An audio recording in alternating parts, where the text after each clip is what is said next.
To the people of the CARICOM, the wider Caribbean, and of course, Trinidad and Tobago, ladies and gentlemen, good afternoon. This is the Progressive Empowerment Party's official response to the CARICOM Crime Symposium that just took place in the Republic of Trinidad and Tobago over the last 2 days. We would like to speak from the Trinidad and Tobago perspective.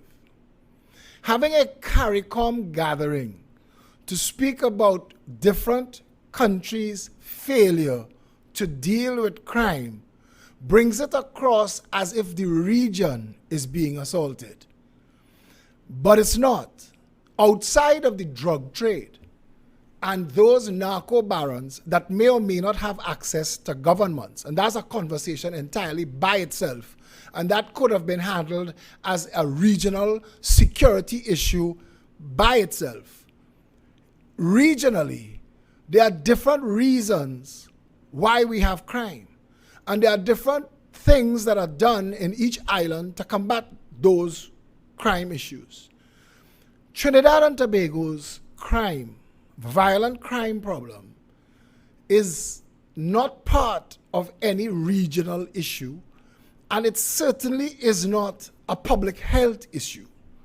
Our crime is a combination of a failure of governments to govern and a corruption of our entire system of governance from the very top to the bottom. I want to take us back to Justice Scott's drug report. That was an actual commission of inquiry that was so detailed. It gave information as to when and where and how and who and sometimes even why. Justice Scott's commission of inquiry into the drug trade in Trinidad and Tobago in its infancy was so damning, they said, that it could have destabilized the country to find out the names of public office holders and private businessmen, lawyers, accountants, and others involved in the trade. That was 45 years ago. Where we are now as a country is as a result of allowing that to fester and mature and bloom. We've had prime ministers publicly march with persons not just known to the police, but established as criminal gang leaders in Trinidad and Tobago, responsible for murders, responsible for combinations of violent crimes throughout Trinidad and Tobago, and yet embraced for their endorsement at election time. What did we think that would translate to?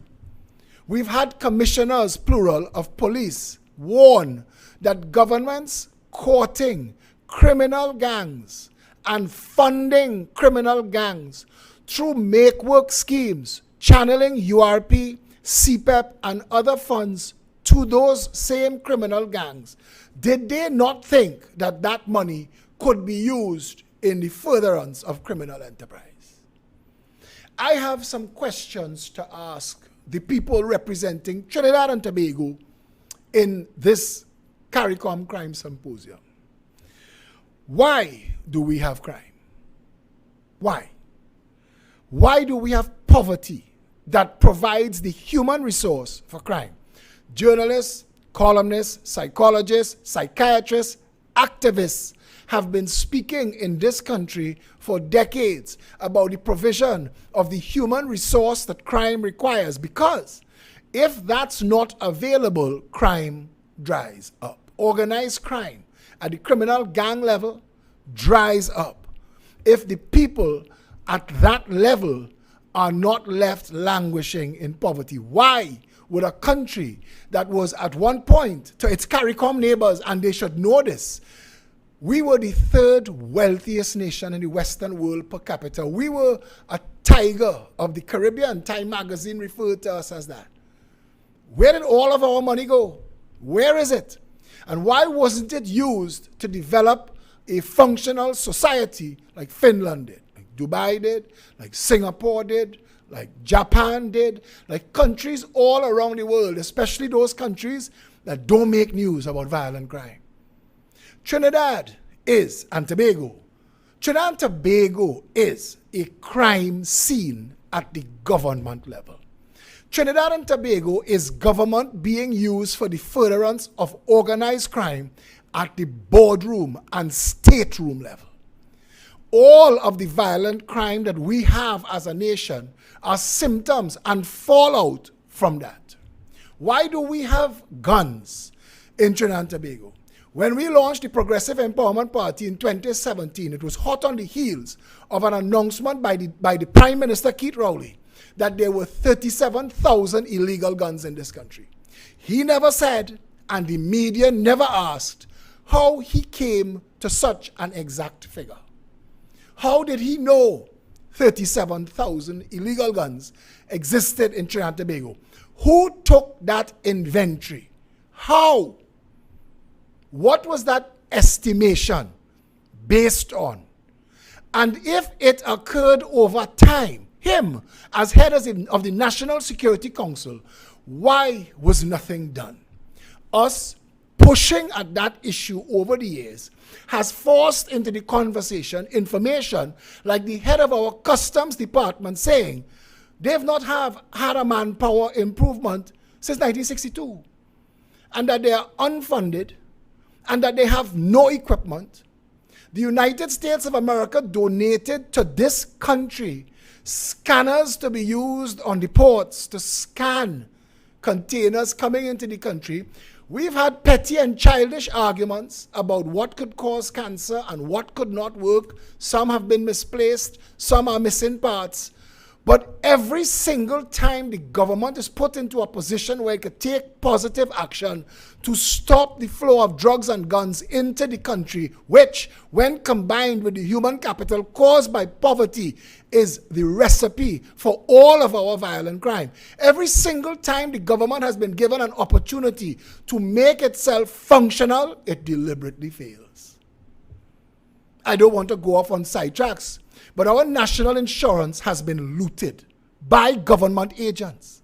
And now that it is an in the public space issue, the files are missing. We have a water and sewage authority that is so corrupt. Heads of unions, their wives and mothers have contracts in that same company. And every single time we come close to an audit of that institution, the records building burns down. The last time it burned twice, just to make sure.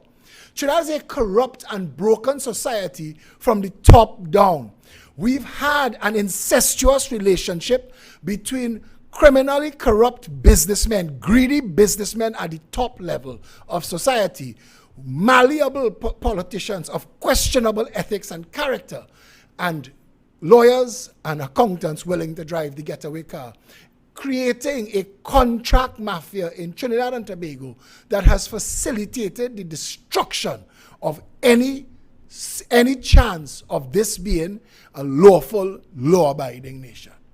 Why we have what he called 37,000 guns, an independent senator 3 years later called 40,000 guns.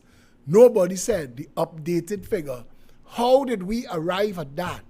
And the media in Trinidad and Tobago never asked a question.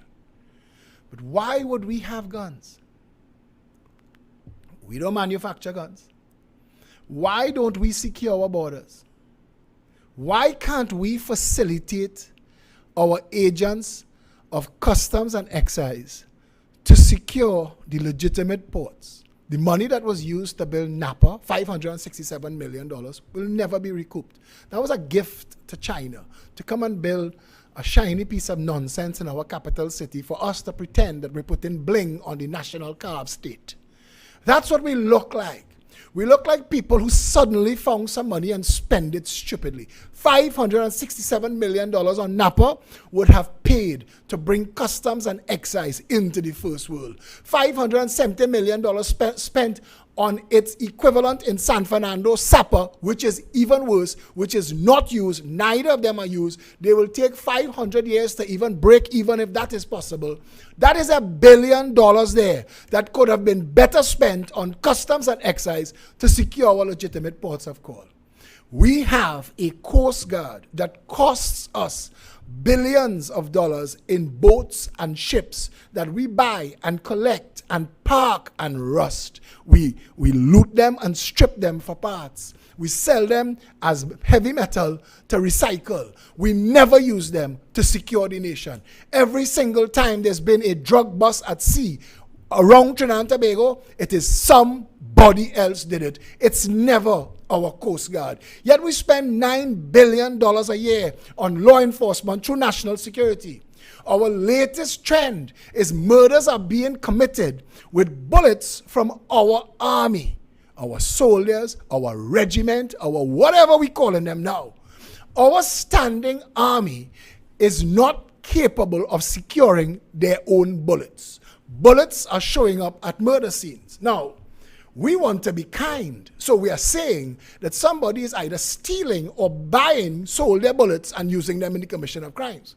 Because we don't want to look at the frightening spectacle that soldiers trained by the state may now have become assassins and are committing murders for hire in Trinidad and Tobago. And God forbid, in a country this broken, that 6,000 standing man army, trained and armed to the teeth, should it turn on the people of Trinidad and Tobago, what do we do next? And these are questions people are not discussing while the media brings to you this CARICOM security, violent crime stunt.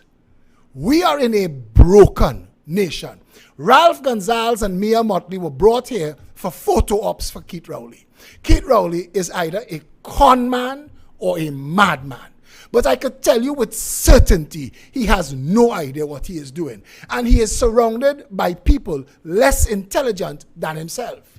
So we are awash at sea, while those who financed him pulls his strings and directs where government looks, and more importantly, where law enforcement acts. We are in a broken country where a prime minister could manipulate an independent process for the appointment of a commissioner of police.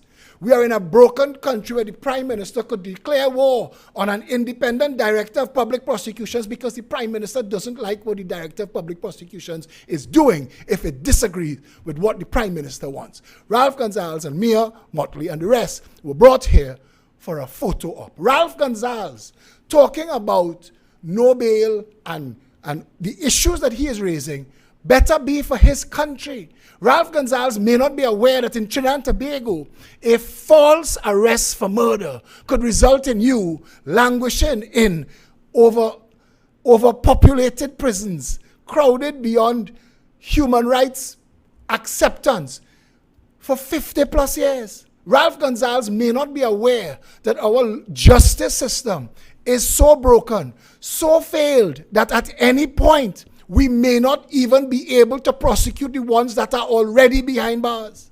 So saying no bail for murder and pack them in jail like sardines as a solution won't work.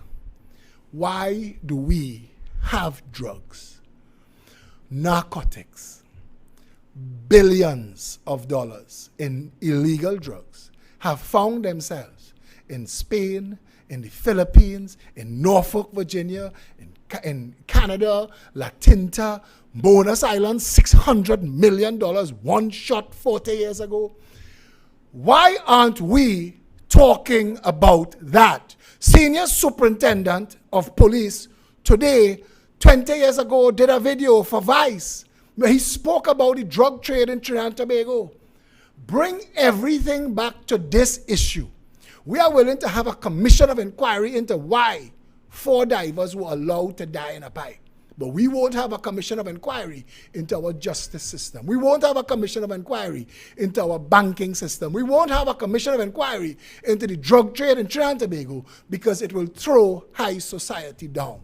Trinidad is living a lie. Trinidad is living a farce. This CARICOM symposium on crime is a stunt, is a photo op. It's to sell papers. It's to give the government and the opposition things to say at each other so their joint financiers could fool you, lull you into believing that those are your two options. They're not. There are better options for how Trinidad and Tobago could run and should be run. And you should be asking, not why the violent crime is as it is, but why we have that crime in the first place. Why so much poverty? I have made the statement for years.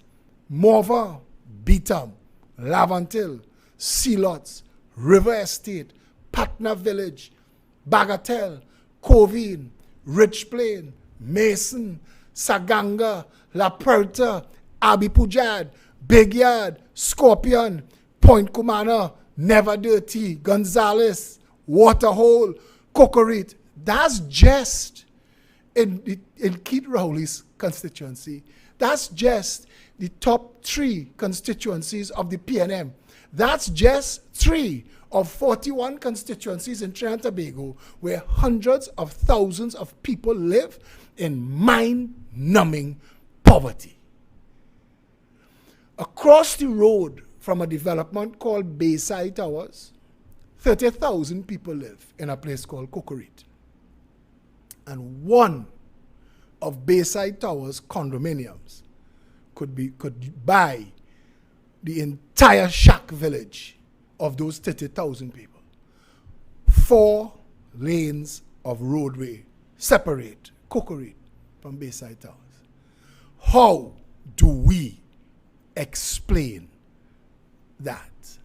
How do we explain the level of poverty that exists in this country? I see a former government minister saying education is key. He's correct. Education is key. How does he explain children going into big school from SCA, chasing one CXC exam, having different books for the same curriculum? How does he explain 20,000 children per year having the same curriculum, the same funding under the same Ministry of Education, having the same teachers from the same teachers training college, and some schools could routinely be referred to as prestige schools, and all the rest be failed? How does he explain out of the 20,000 children that go forward every year past that SCA exam, the numbers range between 8 and 10,000, almost 50% of those 20,000 children over the 5 years fail completely out of the system? What does he, a former government minister, and all the other government ministers and prime ministers think happens to those children? If it is 5,000 a year in 10 years, that is 50,000 unemployable souls. What do you think happens to them?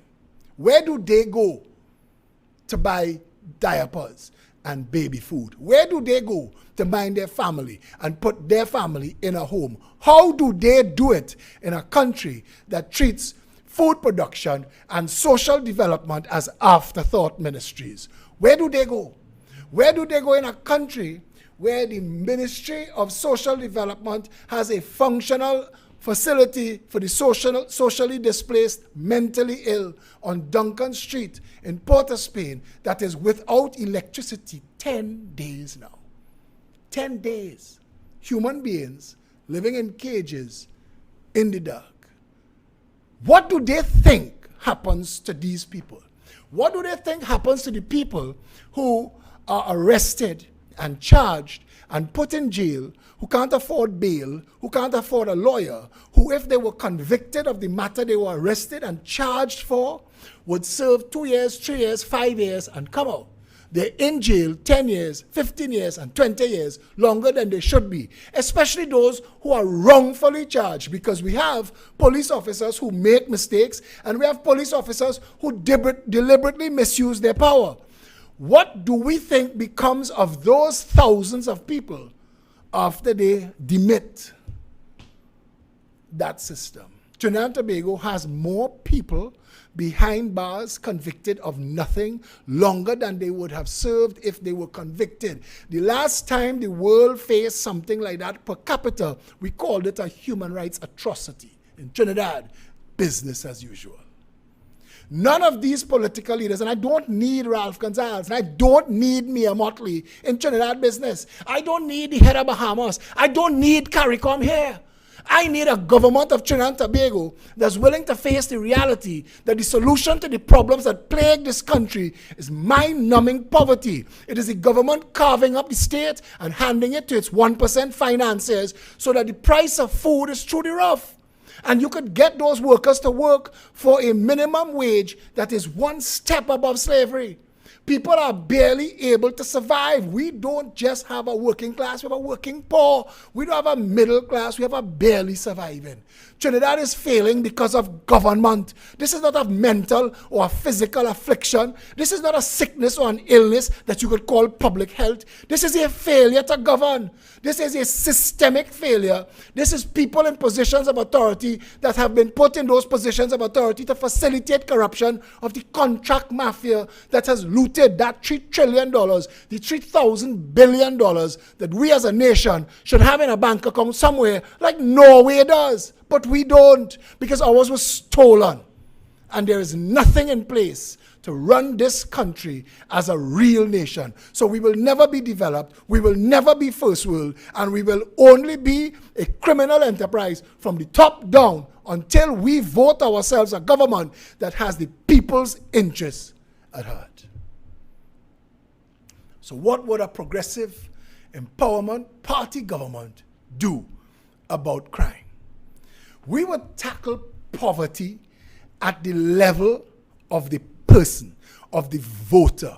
We have identified the issues that are important to a human being that goes to make a life. Things like the ability to have somewhere to raise your family, rent or own, but you need a home to raise your family. You see, the numbers say in countries where home ownership is high, the family unit stays together. And in countries where the family unit stays together, crime is low. So we know that. That's not public health. That's not buffering and aspirin. We know the remedy. Get people in their homes and give them the opportunity to raise their families. The price of food in Trinidad and Tobago is atrocious. I use always the example of the price of kale in Price Mart that is imported to Trinidad and Tobago sells for $40+. Kale farmers in Trinidad could sell kale to Price Mart at a profit for $3. And that's kale. Things like bhaji and baigan and okra and bodi, we live on in Trinidad and Tobago. And those things, instead of being bought from up the islands, we should be growing them here. We have 90,000 acres of fertile farmland of the 13% of the country that we use. And those 90,000 acres could be paired with the 30,000 farmers looking for work. We could lend it to them. We'd have to sell it to you. We will make it available to you rent-free, lease-free. You now have land to grow food and sell. And the state would make an arrangement with you to purchase based on item, using statistical numbers, what do we consume, and grow exactly the quantities of what we consume to prevent the market cycling through glut and drought. Managing water.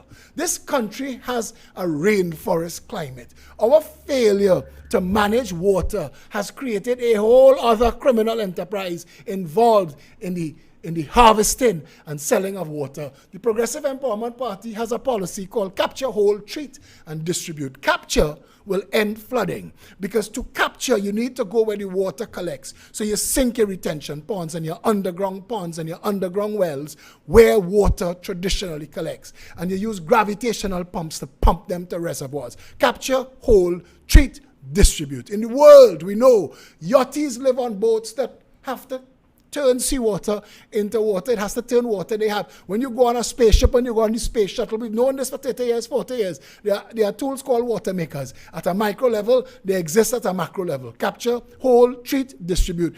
We could treat any type of water. There are water facilities in the United States that collects the water from pig farms on one end, and on the other end, you could take the water through a tap and drink it. Crystal clear and pure. So we know it is just about capturing, holding, treating, and distributing. That water could be made available to farmers. Farmers have been begging for retention ponds. Retention ponds in our farming districts would make it possible for our farmers to grow more food than we could consume. Trinidad could become a net food exporter again, but more importantly, it would save foreign exchange. It would provide jobs, create entrepreneurial opportunities, but it will drive the price of food through the ground. We wouldn't have to pay $40 for kale and price. Man, we get it for $3 at the side of the road or in proper markets. If we wanted to set up proper markets, a progressive empowerment party government would make sure that the vendors in our markets are not treated like criminals the way the mayor of Chaguanas treats the vendors in the Chaguanas market. And we've been to other markets in the country, and they're all as poor, if not worse. We treat food production in this country like it is the dog of all jobs. And yet every other job is dependent on food production to be able to do their jobs. We, the Progressive Empowerment Party government, will make sure the price of food is affordable. The last thing that affects the price of food and affects the farmers in this country is something called predial larceny. And it sounds hard to solve because people come in and steal your avocados and they come in to steal your melon. And I want to tell you something. A Progressive Empowerment Party government would pass into law that if you are in possession of any food in bulk for sale, you should have a receipt or a license or some other document to show the source of this food. You see, if you don't, then the only thing that we could assume is that you stole it. Because all farmers would be licensed, and all vendors would be licensed, and all suppliers and wholesalers would be licensed. So everybody would be able to issue a receipt on their license number to you. So even if you're selling on a 3-ton truck on the side of the road, 100 tons of plantain, no problem. Just be able to tell us where you got the 100 tons of plantain, because if you didn't, we'll seize the plantain, we'll seize the truck and jail you. And that word just have to spread through the country for 1 week and pray their larceny done. We just need backhoes and excavators to dig wells for the farmers, and all of a sudden, wet season, dry season, we growing food. I know the Progressive Empowerment Party set up a farm called Pep Farms, and we're doing well, selling lettuce and pimento and okras and other things. So we know for a fact, proof of concept. Home ownership.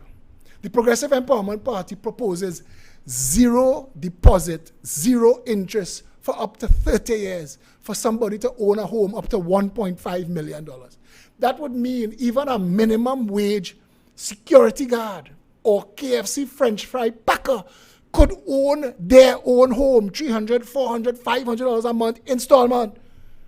And they could be able to raise their families and put them through a proper education system, a progressive education system where the performance of the children determines the success of the teacher and the principal, where a grade point average would replace the nonsense of the SCA and the CXC, and that for 10 years the children would grow up in a community in school.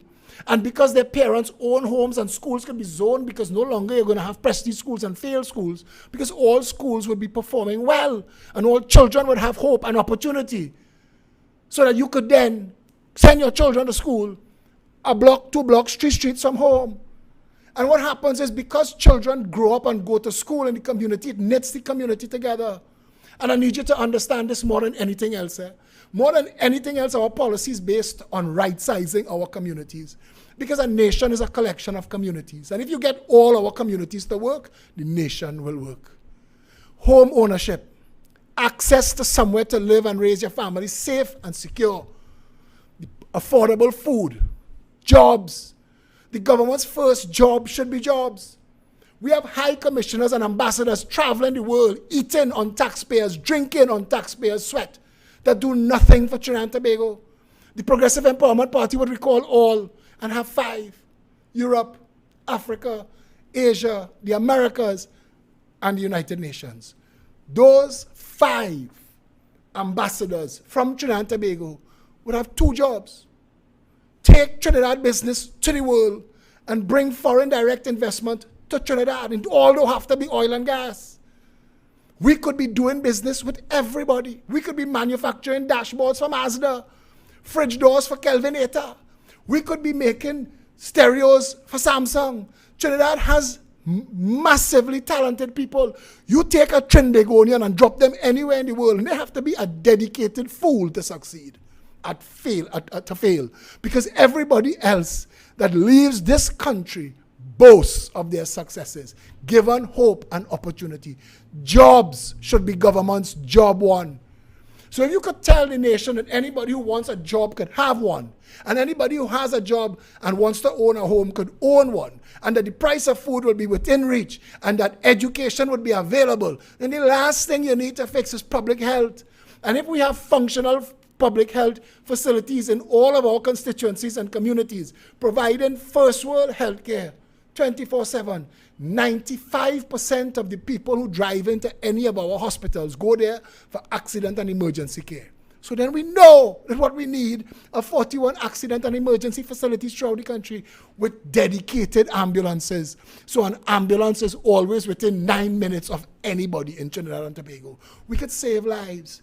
All of a sudden, the average person from the top to the bottom would have access to the tools to make a life, to go about living, to save, because we would have financial service regulations that guarantees that banks pay interest on depositors' funds, and we will remove all of those fees that the banks are charging right now, because that's not the financial service arrangement between banks and state. And we will make sure if these banks don't want to do it, we'll bring banks that want to. Because Trinidad is vital and valuable to the banking industry and makes billions of dollars in profit every year. So come and do it properly and serve the people. So people could be able to save their money and pay for their homes. And when they move on in life and death, they would create generational wealth to start the next generation coming. So we're not creating a bandit factory. Nowhereans, nowhere to live, nowhere to work. That's what is fueling the crime. You add to that government's willingness to fund criminal enterprise in exchange for gang vote. You add to that the contract mafia and those involved in the drug trade and the movement of arms and ammunition into this country. You add those things together and you have the prescription for why we have crime in Trinidad and Tobago. And you take those things apart and you fix it. And every single voter, red, white, black, green, and every shade in between hearing my voice, know. They know in their heart and their soul that every single thing I just said was an absolute fact and is true. And that if that was done, the country would be first world in quick time. And they have to know that the only reason they're voting for any party is because the person that they're voting for is supposed to look like them racially, then they're wasting their time, because those people in those parties, and I say without fear of contradiction, that the PNM and UNC are the sources of corruption in this country and facilitate the contract mafia. And we could fix that. The very parliament our parliament sits in was used as a crime scene. We spent $500 million to renovate a building that we could have built 5 buildings with that money. We've used a police station to steal. We've built a police station in Carnage for $51 million and I worth 10.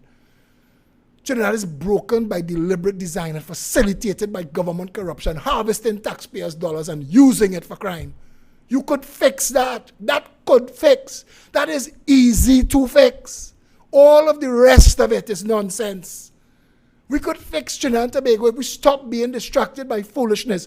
And this CARICOM symposium on crime is foolishness. It's a stunt. It's a con job. It is Keith Rowley's using Mia Motley and Ralph Gonzalez and all the rest of them to hide his failure. It is Kamla Prasad Bisesa whose sell-by date has passed.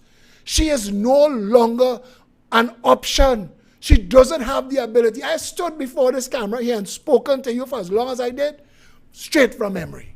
And I could talk to you for 10 hours more, as long as my throat allows. And I'm saying that not to boast about me, but there will come a time when my sell-by date will pass too and I will have to step aside.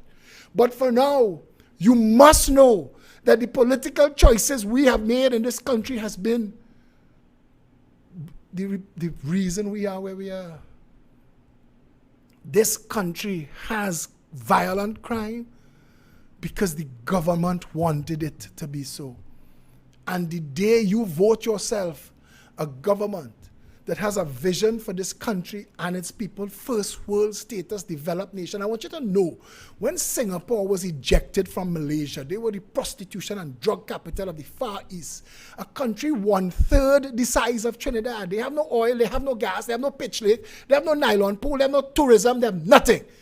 And they built themselves a nation, 5.2 million souls, first world, developed. And just before the pandemic started, their economy had eclipsed the mighty United States of America as the most developed economy in the world.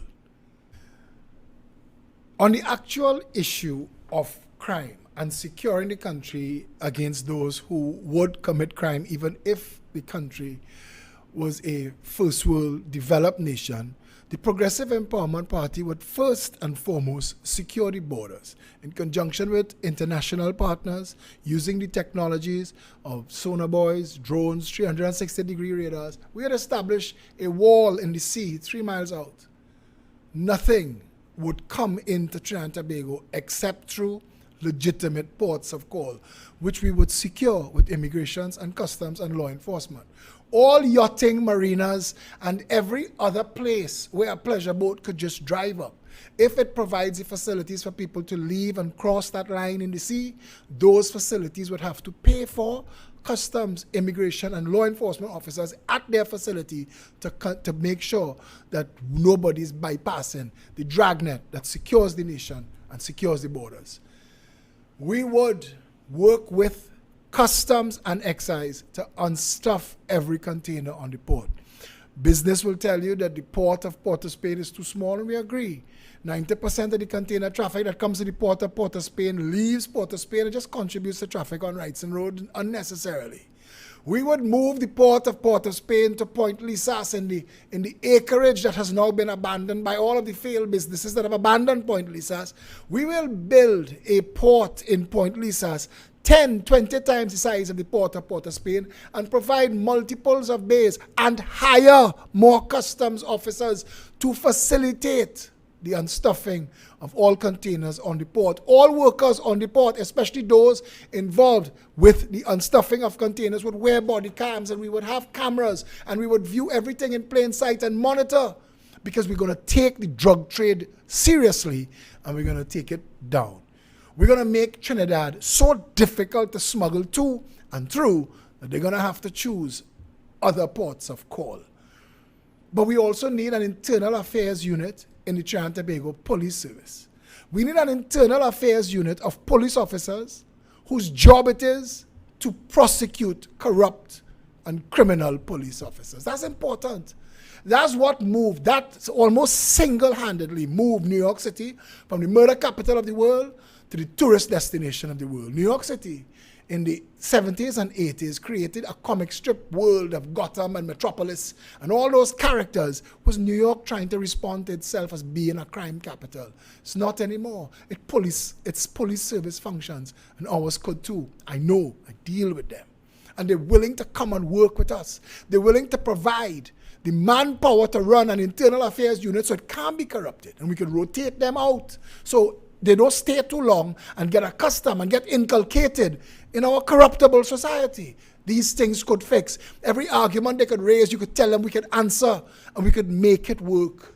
Trinidad and Tobago needs a justice system that works. We need to stop the incessant cases running 25, 30, 40 years. And we should have known that a long time ago. The Progressive Empowerment Party proposes to put a timer on the justice system in Trinidad and Tobago. 24 hours from arrest to charge means if within the 24 hours that you've detained someone, you do not have the evidence to charge that person, you have to let them go. So police will have to do policing and not just put people in a cell. And I'm not saying that our police officers don't do good work. I'm saying we must build strong fences to have good neighbors in all of our systems. We must have rules and regulations and systems so that we are all guided, so that we do not get into a police force and people with more stripes than us tell us, wherever you learn in the book, this is how it's really done.